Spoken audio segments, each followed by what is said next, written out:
बिस्मिल्लाहिर्रहमानिर्रहीम। बोलते कालम के साथ मैं आमिर जहान। और आज क्यों ना बात कर ली जाए सतलुज पर। जी हाँ, पानी का मसला तो है ही और सतलुज पर भारत का कब्ज़ा भी है, लेकिन अब तो उसने पंजाब को भी ये पानी देने से इनकार कर दिया है और इसके लिए उसने सतलुज यमुना लिंक कनाल यानी सतलुज जमुना लिंक कनाल जो है वो शुरू किया। इस पर सिद्धू मूसेवाले का बड़ा ज़बरदस्त गाना भी है SYL के नाम से। लेकिन मुझे आज सतलुज के उस सतलुज पर बात नहीं करनी जिसके पानी का मसला है। बात करनी है दिलजीत दोसांझ की फ़िल्म सतलुज पर, जिसको रिलीज़ के सिर्फ 2 दिन के बाद ही हटा दिया गया है। जी हाँ, फ़िल्म जो है वो ऐसे तनाज़र में लिखी गई है जब भारत में सिखों का कत्ले-आम किया जा रहा था और सिख खालिस्तान तहरीक को दबाने के लिए 100-150 नहीं, हज़ारों की तादाद में सिखों को नामालूम करके सतलुज के किनारे जलाया जाता था। ये बड़ा ही एक ऐसा सान्या था जिसमें शायद ही कोई पंजाब का सिख घराना हो जिसके अंदर से किसी नौजवान की जो गायब होने की इत्तला ना मिली हो। और ये सिलसिला आज भी जारी है, लेकिन आज शायद उस ज़ोर शोर से जारी नहीं है जिस तरह का ये 80 से 90 और 90 की दहाई में हो रहा था। इंदिरा गांधी उस वक्त वज़ीर आज़म थी और उन्होंने जो है वो इस तहरीक को बज़ोर बाजू दबाने के लिए ऐसे ऐसे पुलिस अफसरान जो हैं उनको तैनात किया जो कि किलर्स और कसाईस थे। और इन्होंने इन कसाईयों ने नौजवान सिखों को ज़िबा किया, ना सिर्फ ज़िबा किया बल्कि नामालूम करके सतलुज के किनारे उनको जला दिया गया। ऐसे में एक आवाज़ उठती है जो कि जसवंत सिंह की है। ये जसवंत सिंह जो हैं हालरा, ये जसवंत सिंह हालरा ये आवाज़ उठाते हैं और फिर वो सबूत इकट्ठे करते हैं कि ये नामालूम मिलने वाली लाशें और सतलुज के किनारे जलाई जाने वाली लाशें जो हैं ये सिख नौजवानों की हैं जिनको जिनके मुतल्लिक ये कहा जाता है कि ये गायब हो गए थे या रूपोश हैं या चले गए हैं या दहशत गर्दों में शामिल हो गए, जो भारतीय बयानिया बनाया जाता था। लेकिन इनकी तादाद जो थी वो हज़ारों में थी। 25,000 के करीब नौजवान जो हैं पुलिस ने लाकर सतलुज के किनारे जलाए थे। दिलजीत दोसांझ ने 2 साल 3 साल पहले जो है एक फ़िल्म शुरू की। इस फ़िल्म का उन्होंने नाम गुलू घारा जो है वो रखा था। लेकिन भारतीय जो कि ख़ुद को सेकुलर कहते हैं और कहते हैं कि वहाँ पर आज़ादी है, तो आज़ादी का ज़रा नज़ारा चेक कीजिएगा। अभी आपको वही दिखाने के लिए कि मोदी सोच जो है किस तरह से वहाँ पर अक़लियतों को दबा रही है और किस तरह सिखों का कत्लेआम किया जा रहा है। इस फ़िल्म का ये नाम तब्दील करने का कहा गया और कहा गया कि इसमें 21 शॉट्स ऐसे हैं जो कि भारतीय हुकूमत के ख़िलाफ़ जाते हैं, लिहाजा इनको सेंसर्ड कर दिया जाए। दिलजीत दोसांझ इस फ़िल्म के लिए बहुत ज़्यादा जो थे वो कोशिश कर रहे थे, लिहाजा उन्होंने ये तस्लीम कर लिया कि इसका नाम चेंज कर दिया जाएगा। तो उसका नाम उन्होंने पंजाब 95 यानी 95 का पंजाब, मैंने कहा 80 से 90 की और दहाई जो है ये सिखों के लिए बड़ी भारी रही है, तो उन्होंने पंजाब 95 इसका नाम रख दिया। लेकिन एक मरतबा फिर सेंसर बोर्ड ने जो है फ़िल्म सेंसर के लिए मंगवा ली और कहा कि नहीं, ये नाम भी ठीक नहीं है। इससे जो है वो नज़र आता है कि 95 में जो कत्लेआम हुआ था और जो उससे पहले कत्लेआम होते रहे, जो ज़िबा करते रहे नौजवानों को, तो इस लिहाज से इसका नाम दोबारा तब्दील कर दिया जाए। और फिर 21 वाला जो कट सीन था वो 120 कट सीन तक चला गया। दिलजीत दोसांझ को पता था कि ये मौजू जो है हसास है और जसवंत सिंह हालरा जो हैं वो आवाज़ हैं, लिहाजा उन्होंने इस पर ट्वीट भी किया और उन्होंने कहा कि जसवंत सिंह हालरा की आवाज़ को दबाया नहीं जा सकेगा। ये हज़ारों की तादाद में सिख नौजवानों का कत्लेआम जो है इसको ज़रूर जो है मंजर आम पर लाया जाएगा और इसको मंजर आम पर लाने के बाद इस स्टोरी में जितने मर्ज़ी कट लगा लें, कहाँ काटेंगे वो चीज़ जो कि इंटरनेशनल सतह पर जसवंत सिंह हालरा जो कि एक पढ़े लिखे सिख नौजवान थे, उन्होंने आवाज़ उठाई थी। ये खालिस्तानी मूवमेंट में भी जो उनका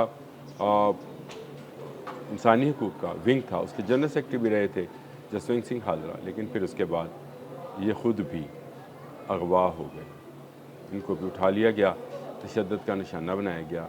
और ये जो है एक ऐसी फ़िल्म को एक ऐसी फ़िल्म की कहानी को क्रिएट करता है जो कि भारतीयों के लिए डूब मरने का मुकाम थी।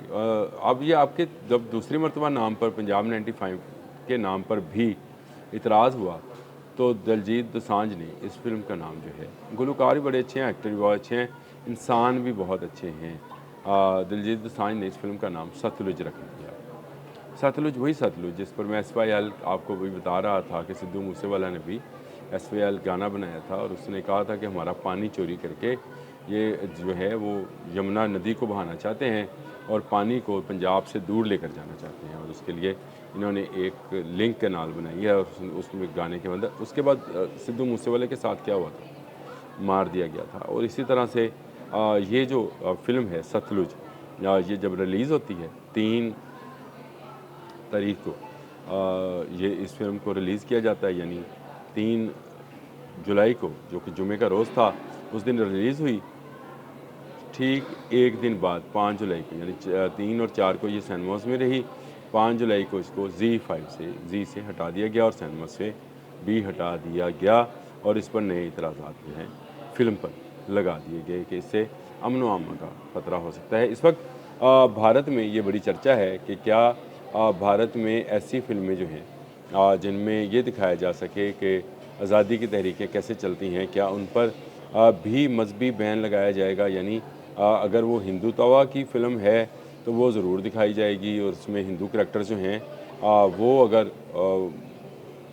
लड़ रहे हैं मुसलमान हुक्मरानों के ख़िलाफ़ तो उन फ़िल्मों को शोहरत दी जाएगी। लेकिन जो वहाँ पर अक़लीतें हैं, जैसे ये सिख हैं, जैसे शूदर्स हैं, जैसे वहाँ पर मौजूद बाकी मुसलमान हैं, अगर उनके हवाले से कोई फ़िल्म बनेगी तो क्या उस फ़िल्म को जो है बैन कर दिया जाएगा और बंद कर दिया जाएगा, डब्बों में बंद कर दिया जाएगा।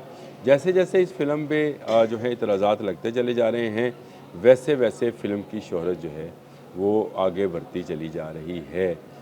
फ़िल्म में जो भारतीय पुलिस का जो किरदार है वो दिखाया गया है कि किस तरह से सिख खालिस्तान तहरीक को दबाने के लिए ये काम किया गया है, और ये एक ऐसी चीज़ है कि इसको कभी ख़त्म नहीं किया जा सकेगा।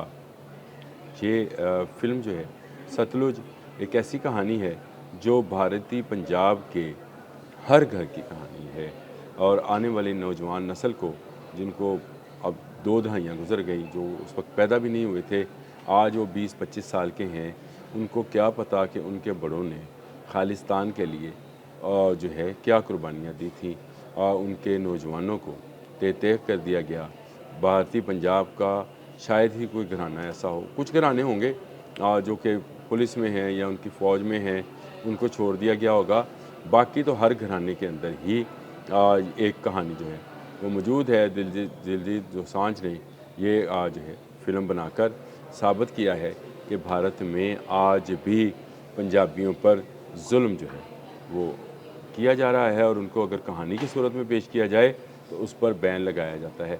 सतलुज के ट्रेलर्स जो हैं वो मौजूद हैं, आप ज़रा उस ट्रेलर्स को भी देखें, और इसको इंटरनेशनली जो है वो रिलीज़ करने के लिए इंग्लिश में डब्ड भी किया गया है, ताकि लोगों को समझ आए कि किस कदर बेईमाना और किस कदर ज़ालिमाना सोच हिंदुत्व की है। और ये आज से नहीं है, ये इंदिरा गांधी से मोदी तक एक ही सोच चल रही है कि भारत में रहने वाले हर उस अक़लियत को आज जो हिंदुओं से कम तादाद में कम है, उनको कैसे दबाना है। ये तमिलनाडु से लेकर पंजाब तक, बंगाल से लेकर हरियाणा तक तमाम जगहों पर यही सूरत हाल है। इसी तरह से लोगों को दबाया जा रहा है, और अगर वो बोलें या फ़िल्म बनाएं तो उसको बैन कर दिया जाता है। सतलुज इसकी बेहतरीन मिसाल है।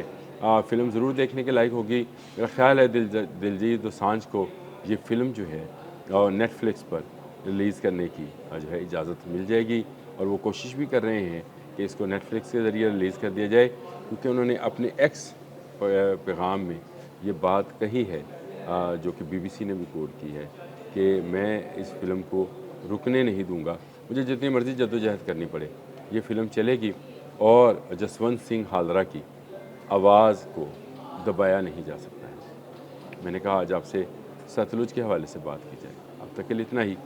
अल्लाह।